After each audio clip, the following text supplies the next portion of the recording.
Dimensions, a rather simple measurement for a rather incomprehensible idea. While meters measure distance, dimensions measure reality and explain how space and volume ticks.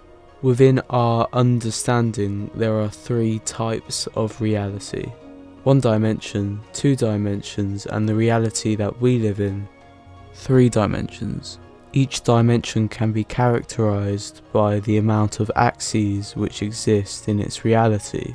So for instance, for 1 dimension there's only going to be one axis, known as x, whereas for 2 dimensions there'd be 2 axes known as x and y, and for 3 dimensions there'd be 3 axes known as x, y and z, adding a vertical axis to the 2 horizontal axes. But throughout the late 1700s and the early 1800s, many scientists came up with the idea of the 4th dimension.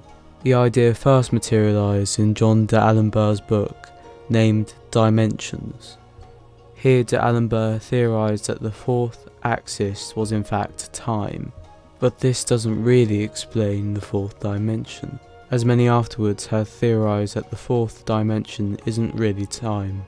In fact, many scientists after him, like for instance Bernhard Riemann, believe that the 4th dimension and the dimensions above it, for instance the 5th and the 6th dimension, would not exist from the standpoint of time, but rather from the standpoint of geometry.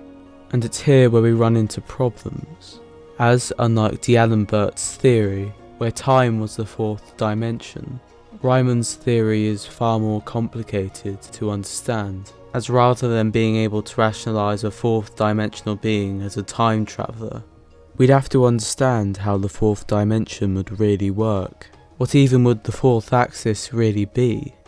And how would it affect those beings who live in that reality?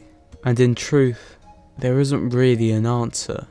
There's obviously no experiment or practical to demonstrate how the 4th dimension would really work, and it's practically impossible to really theorise about it, as for us, there's no place where the 4th axis can really go. We can demonstrate how confusing this is by comparing each shape from each dimension.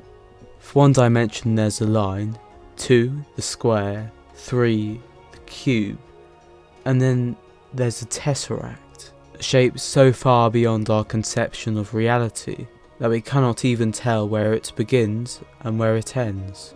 It's a perfect representation of how difficult it is to picture the 4th dimensional being, and that would be where we would end the video, at a theoretical roadblock, except we have a game to talk about, a game called Fez. So I'm sure you know how this goes. Fez is a 2D platformer developed by Polytron and published by Trapdoor. It's a story about a creature called Gomez, who lives in a village in a 2-dimensional reality. That is true until he finds the hat, the titular Fez, and like Superman putting his cape on for the first time, Gomez puts on the Fez and gains the ability to go into the 3rd dimension. After this, Gomez ventures down to the bottom of the village, where he finds a mysterious gate, which is home to many doors which can be opened by finding 32 cubes by exploring the game's world. The game itself does not include any enemies or bosses. Instead, it uses its gimmick, switching between 2 and 3 dimensions, to not only create interesting puzzles, but also using it to create environments which are easy to follow, while also getting the player to make interesting decisions regarding the game's movement. This, along with the brilliant audio and the beautiful visuals, make it a game which will be easy to remember, but you, understandably as the viewer, will be wondering how this connects to what we discussed at the beginning of the video. So to tie up the 2 sections of this video, I'm going to talk about how Fez can help us understand the 4th dimensional being. At the end of the first part of the video, we concluded on the idea that it would be impossible to understand the 4th dimension.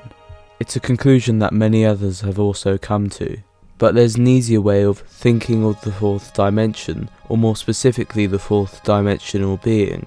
And that way of thinking of the fourth dimension is known as a dimensional analogy, which is perfectly exemplified by Fez's gimmick, the ability to switch between 2 and 3 dimensions.